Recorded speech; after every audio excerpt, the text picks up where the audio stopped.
Hey, everybody, welcome to the Thursday afternoon group training. And I'm Mike. I am your host, and this is from My Core Intentions. Today, we're talking about property management, managing residents and properties.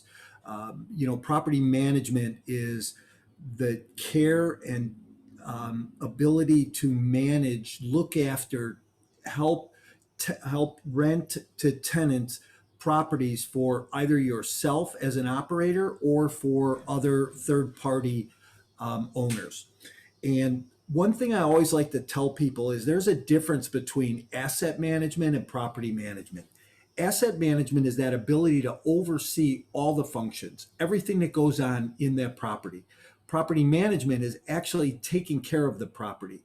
One thing we're going to talk about, I think we get into a little bit today, but next week too, is the 55 tasks or items that need to get done when you're managing a property.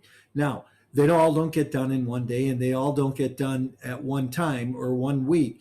But over the course of a year, when you have a tenant living in a property, there's 55 different things that'll get looked at, touched, looked over, and reviewed during that tenant's stay in your property. And it all comes down to how you operate with that tenant. So let's get going. Let's start talking about managing residents, managing properties, and how we take care of that, what that looks like. Here's what we're going to cover. We're going to cover the communication. Communication is really important. And that's communication between you and the owner of the property, or if you are the owner, you and the tenant. Rent collections. We're going to talk about banking systems. We're going to talk about rent increases and renewals. Tenant renewal is a huge thing. And it's really important how we take care of those tenants in order for them to stay in our property so that we maximize the revenue. And then there's property inspections and repairs that we'll talk about, standards and policies around each of those items, and then deposits, fees, and addendums. And there's a lot of different addendums. I actually have 65 different addendums that I have that are in my book, Winning Strategies on Property Management, along with, you could find those on my website. Now, communication, you really need to establish guidelines. You really need to establish communication with your tenants. And that communication really needs to start when you first meet them, when you first start to build that relationship with them as them moving in, being your tenant. Situations that arise are paying rent, communications about repairs, inspections, when you're going to need to get in a unit, things like that. So you need to set those standards up front. You need to set those guidelines up front with your tenant. Develop strong relational foundation from the first encounter. So when that tenant calls you to ask you about a property and ask you about a unit that you might be renting, make sure that you already start to build that relationship. Real estate as its own, whether you're an investor, whether you're selling real estate, whether you're an owner or manager, landlord, you need to be building relationships. This is all about how we work with other people. We increase revenue of property in our properties as a direct result of those relationships that we have with our tenants. So it's important to be training every prospect, every resident about your guidelines, your standards from day one, from that first phone call when they call you. I always say that every fork in the road is kind of a test to see how your prospect is going to operate with you, right? So you may come to a situation where you get a little pushback from that tenant, or there may be something else going on, and it's like a fork in the road. Every time you hit that little fork in the road, you want to see how the tenant's going to react. I always call it like a test, right? Those are those tests that we have along the way. Residents may have been trained by other landlords in a different way, and it might not be the same way that you want them to behave, or what your desired outcome is for that relationship with them. So if they have bad habits, you want to try and break them of the bad habits and instill more of your good habits. Communication with residents, you want to make sure that you have good policies in place so you can live a balanced life. If your tenant calls you and says, my toilet's plugged, or I can't get in the unit, are you jumping in the car and running to the property? Or do you have policies and systems in place where they can get a hold of you or can't get a hold of you? Let me give you an example. Let's say that a tenant calls you, they've lost their keys. Do you have a policy in place that says, this is my key standard? If you lost your keys, this is what the replacement fee is going to be, and this is what the trip charge will be to come out and open the door to let you in. I had a tenant one time. She called me. It was a Friday evening about 5 o'clock, in a panic, lost her keys, couldn't figure out where she put them. And I said, well, as the lease states, and we had gone over it on the lease, but as the lease states, it's a $75 trip charge for me to come out and open the door for you. And then it's a $50 charge for the new key. She goes, okay, let me call you back. Well, I didn't hear from her. And then finally, during the week, I was at that property and ran into her. And I said, hey, what'd you ever do? She goes, I found my keys. They fell out of my pocket when I got out of the car. So, if we jump in the car right away or run to the property right away, we take away from things that are important to us in our lives. Maybe that's family. Maybe that's time with your children or your spouse. You know what?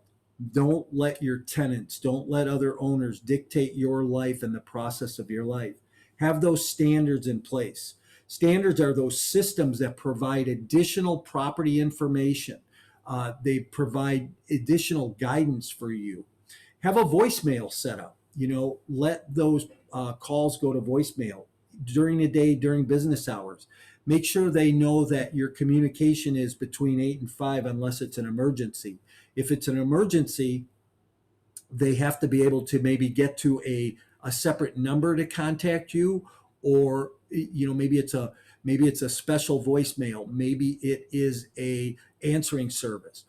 But here's what I always ask people too is, what's your definition of an emergency? Is it that they got locked out?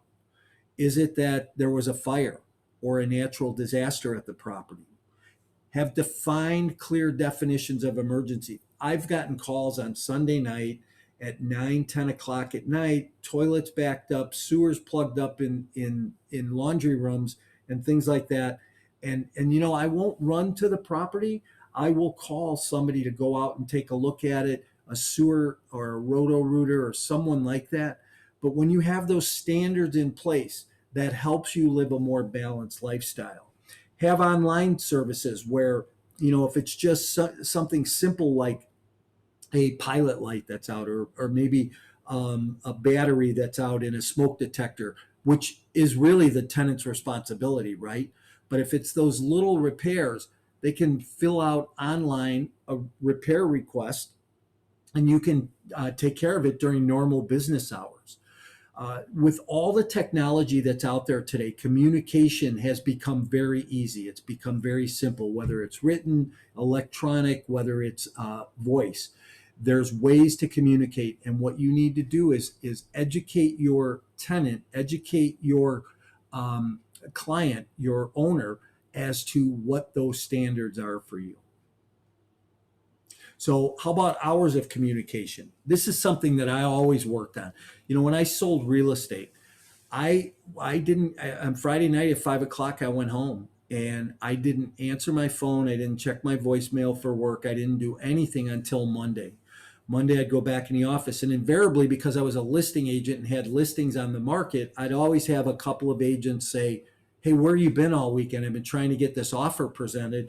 And I'd say, hey, listen, my voicemail says that if it's after 5 o'clock on Friday, I'll be returning your call after 7 o'clock Monday morning. I take that window for myself, for my family, for our time. And that's what people really need to do, is balance your time. It's that time blocking. Take your schedule, look at your schedule. What are your hours for communication? Do you return calls maybe between 7 and 9 in the morning, 7 or 8 in the morning? Then do you go and do other functions? So how do you handle it? As a solo operator, you may work from home with no remote office or office manager. So I always try to tell people, if you're giving out your personal cell phone, depending on how many people have it, you may want to get another cell phone for yourself. Residents feel like they'll become your friends. And if they feel like they become your friends, then they tend to take advantage of you and get mad if you don't give them exactly what they want or the time that they need. These are issues that can range from lost keys to being locked out to the neighbor next door being involved in some kind of an argument or domestic dispute. So landlords with larger properties have even the same issues, but even on a broader scale, right? So even when you have that, you have to have more office policies. Have a clear distinction, a clear line in the sand or separation between your personal and your business life. It will keep you. It'll keep you sane. It'll keep you more insanity, right? Or not being insane, but having sanity. Collecting rents. Rent collections are very important. Today with all the electronic banking, make sure that you don't take checks, don't take cash, don't take cash app. Make sure that your tenant, when I had a tenant that wanted to pay me cash, I gave him a bank deposit slip, and I said, my bank is a regional bank. There's plenty of them in the area. Find one near work, find one near your house, and go there every month. Make a cash deposit, get a receipt. You've got a receipt. I've got a record of the deposit going right in the bank. Everything is good. So, have those policies in place. If you can't have electronic banking set up with your tenant, with where we are today in the world, that's probably something you want to look at. Is that tenant really qualified? If the tenant doesn't have a bank account, or at the least a debit card that they can attach to your electronic system where they can pay your rent right online, that might not be the right tenant. So let's keep that in mind for yourself, and make sure that that's part of your qualifying process when you're looking at a tenant. We have to have those standards in place of what that perfect tenant is. How much do they earn? How long have they been at their job? How do they pay rent? Because if they can't pay rent like that, see, that keeps you from having overdue rent. That keeps you from having tenants that do not have or don't have the ability to pay rent. So keep that in mind. How about collecting rents? I always say collecting rents is it can be a challenge, right? How much grace period do you give your tenant? I always gave my tenant maybe 3 days grace period. At the end of 3 days or 5 days, I was serving a notice immediately. So now with electronic banking, if that banking system pings your tenant and there's no money there, at the 5th day they do it again and there's no money there, you need to be serving that eviction notice, that first 5-day written notice. Don't take cash. Don't take rent in the mail today. And don't have a drop-off box. A lot of properties used to have, and I'm actually buying a property right now that has a drop box in the laundry room, right? And tenants have the ability to put a check in there. Well, I don't live near the property. I don't want that process. I want my tenants to either go to the bank and make that cash deposit, or have a cash app and they can pay directly to my service. So grace periods, though, if the tenant doesn't pay 3 to 5 days, don't lose a beat. When we talk about evictions later on in the next couple of weeks, make sure that when you are serving an eviction notice, that if they haven't paid their rent in 5 days, you serve that notice. And if they still haven't paid their rent in 5 days, you serve the 10-day notice. This keeps you on track to be able to get the eviction in court as soon as possible. And we're going to start to see now eviction moratoriums have been released, and we'll start to see more and more evictions, and you're going to find tenants that have issues on their credit, on their background checks, that you're going to have to make decisions whether or not that's a tenant you're going to want to rent to. And that will be your choice as a landlord, provided you have it in your systems and standards. Make sure you have a bad check policy. If you're taking checks, which I highly suggest that you don't, make sure you have a bad check policy. Everything should be done online. If they have no payment of rent, put them in collections. If a check bounces, and I used to talk about this all the time, if a check bounces, make sure that you have an NSF fee, a $50 fee for late payment.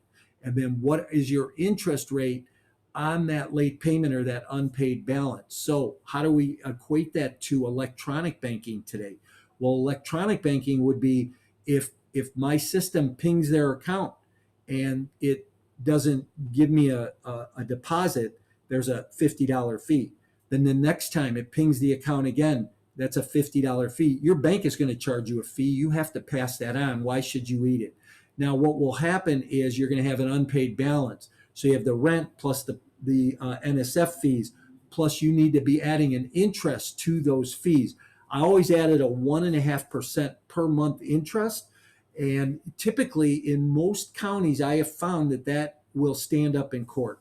You really want to try and find properties and own properties in markets and submarkets that are really landlord friendly more than tenant friendly. Because if the tenant comes to court and the tenant goes in and they have all kinds of excuses and, oh, my landlord didn't fix my dryer or the pilot light on the stove, they could get another 30-day extension. So you go and repair something. So make sure that you are taking care of that. Online today, I think we're seeing 85% of most rents being paid online today. I think that there's a new era that's happened in the market, and I think that we're seeing more and more collections be current and be more up to date. Lease renewals. Lease renewals are really important. What's your policy in place for a lease renewal? And how are you handling that? If a tenant comes to you and they say, hey, we're going to move, because you sent out that lease renewal letter, they don't want to renew with you. Find out why. A lot of times, so often it's easier to keep a tenant than it is to go find a new one. Maybe that tenant says, well, I need my carpets cleaned or the kitchen updated or a new appliance, and I can go down the street and the rent is a little bit more, but I'm getting this. Why not just do the upgrade for the tenant? Keep the tenant. The tenant retention policies that you have will, in many cases, give you the ability to increase the profitability of your property. So those rent increases and renewals are really important to your property. They keep your expenses in check. Inspections, property inspections are very important. What's your policy for how frequently you have those inspections? What are they for? Are they just for maintenance issues? How about insurance inspections? What's the notice process that you have? Most cases, if you serve tenant a notice electronically, post it on their door, hand it to them by voicemail, they have 48 hours to allow you access. Now, if a tenant calls you and they have a repair that needs to be done, that's a different story. You should be able to go in that tenant's unit in 24 hours. A lot of times tenants might not let you in. I was just doing an inspection on a 40-unit building that we're buying, and that particular building, there was one tenant who changed the locks. We couldn't get in the unit. So the owners had served notice. We had gotten in 39 of the units. This one unit, the tenant wasn't around, wouldn't let us in. That causes a problem. So what's your policy in place if that happens? So I used to have a $200 fee plus the service to change the locks and the doorknobs back to the key system. There's electronic or electric locking systems today. They work off your smartphone. They work off of a code that you can put in. Those electronic systems today, for the little bit more money that they cost, they're so much more convenient. Your tenant can't just go out and change a lock today. They can't just change a code. But you have the master code to get in. You have the electronic system that you can get in anytime. So those are really a smart way to go. It's really that smart home, smart engineering systems. When you do inspections, what is that quick inspection that you're looking at? And that's what I really want to talk about here is a quick inspection. Is there mold in the bathroom? How about in the kitchens around tubs and sinks? Are there any broken windows?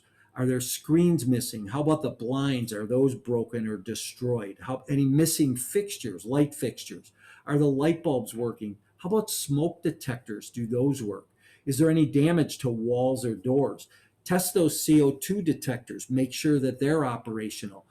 How about the cleanliness of the apartment? If it's a single family home or a small building, how about, is there junk in the yard? What does the yard look like? Look under the sinks. Open the cabinets. Is there any leaking? I had a property one time that I really try to encourage my tenants. Hey, if there's a leak, call me. Let's talk. Let me get it fixed for you. This was an under the sink leak. And, I could have sent a plumber out, a handyman, could have changed the drain trap, fix the leak in the sink. Would have cost me $150.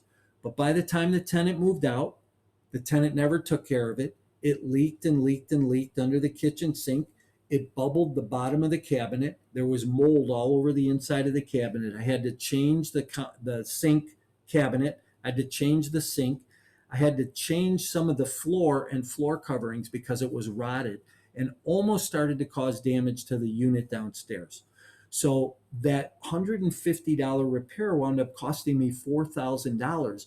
These are issues and challenges that you can avoid being an owner if you can teach your tenants to make sure, listen, it's not your fault it's leaking. Just call me and I'll fix it. So on those inspections, check the toilets, the running water, the flushing. Is the water continue to run, or is it working properly? Service those repairs. Make sure you have a reliable handyman or a contractor that you could call.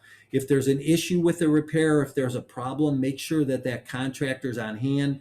You can make a phone call, they'll go out and look at it, especially if you don't have the time or you're not doing it yourself. Create a document system for the entire process, from the time that that tenant maybe goes online, fills it out, till the time that the contractor or yourself are done with the repair.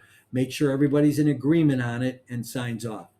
How about local and village ordinances or any major construction issues? What's your policy around that for permits and systems? Residents should know what their responsibility is and what your responsibility is on a property. You know, a lot of villages today, most villages in the early 2000s started a licensing system. So as a landlord, you're now required to have a license. You're now required to to go to class, to go to school, to get a education from the village about how they want you to operate your rental properties. These are guidelines and systems that villages have put in place to teach people how to be better landlords, so that there's more of a team effort between the city, the village, the landlord, and the tenant, that everybody's involved. A lot of cities and villages today have drug policies for whether that tenant is selling, growing, manufacturing, or just using drugs. And as a landlord, you're responsible in most cases. How do you notice if a tenant maybe has a drug issue or there's something going on? But here's a list of things I've found over the years that, maybe rent payments start to come in late. Maybe there's non-payment of and late payments on utility bills. If you're connected to the water bill on your properties and the tenant is not paying that water bill, there's a good chance you're going to be notified about it. And that's a good indication that something's going on. Lack of communication with your tenant. If you had been in communication with them on issues or challenges, and then all of a sudden they're not communicating with you anymore, that's a good indication that something else is going on there. How about that the resident has installed an extreme security system? But here's a lot of tips and a lot of things to think through. Over the years, I found a lot of these start to come up as I found tenants started to have issues. Then there's standards and policies. Edward Deming said that if you can't describe what you are doing as a process, you don't know what you're doing. And I think, God, that's so true. When we read through that, if you can't describe to somebody what the system is or what the policy is, then you really don't know what you're doing. You need to sit down and write down a system, right? I always talk to people about having a policy manual in place, an office manual. What's your policy around collections? If they don't pay their rent, when do you start the collection process? When do you go to evictions? How about security deposits? When you take it, when do you return it? Where does it go? What account does it go in? What's your policy around smoking and pets, lost keys? How about the abandonment and vacating of a property? Have you ever had a tenant that just all of a sudden didn't live there anymore? What's your move in and move out policy? You have a form in place that you walk through the property with the tenant. You do that inspection and then you indicate whether it's like it was when they moved in or not. If I move a tenant in a place and all the light bulbs work, when they move out, I want all the light bulbs to work again. When they move in and the kitchen's clean, I want the kitchen clean when they move out. See, if I have to do deep cleans or deep deep service after they move out, that becomes an issue. And these are situations that I need to have looked at up front. What's your difference between deposits and fees? There's a security deposit, but then there's a pet fee. What's your difference between them? What's refundable, not refundable? What is your security deposit fully refundable the day they move out, or is there a 30-day wait period? And then do you deduct from the security deposit for any damages? You should have a sheet that determines all of those fees and all of those expenses, and how do you deduct for them? And then there's addendums, like pet addendums. Do you allow pets in your property? More and more today, tenants need to, or landlord owners need to allow for pets, dogs especially, because we've really, I live in the city, and everywhere I go, it seems like people are out walking dogs. They have dogs. So there's a lot of places that allow dogs. What's your policy around it, though? Do you charge more? Is there a deposit? Is there a fee that's non-refundable? Set it up right from the beginning and keep the same process, and you won't have any issues. How about a cleaning fee? See, here's a sheet that tells you all the cleaning fees, all the charges. If somebody moves out and the kitchen needs a deep clean, it could be more money than if somebody just kind of needs a little clean, because they didn't really leave it clean. Do I charge for everything, or do I kind of just give them a break? But this cleaning fee schedule I attach to their lease. They need to know that, hey, if you want your security deposit back, all these things have to be in order for me to do that. How about a deposit and hold agreement? Do you have one of these in place? And what's your system about your deposit and how long you hold it, when you refund it, how you give it back? Have that in place. So as in conclusion, we've kind of talked about managing residents and properties as a whole, the communication between you and tenants, your business hours that you should have as a business, collecting rent, some banking systems. We talked about rent renewal and increases, inspections and licensing and policies. If you have any questions on any of this, reach out, give me a call, let me know. I'd be more than happy to work with you, help you, kind of give you some guidance and direction around it. But how we effectively manage our real estate once we own it dictates how profitable it stays and how profitable it becomes along the way. Hey, I want to thank everybody for being here this afternoon. Remember, you can reach out to me, Mike at mycoreintentions.com, if you have questions or need anything, and I'll look forward to seeing you next week. Thank you.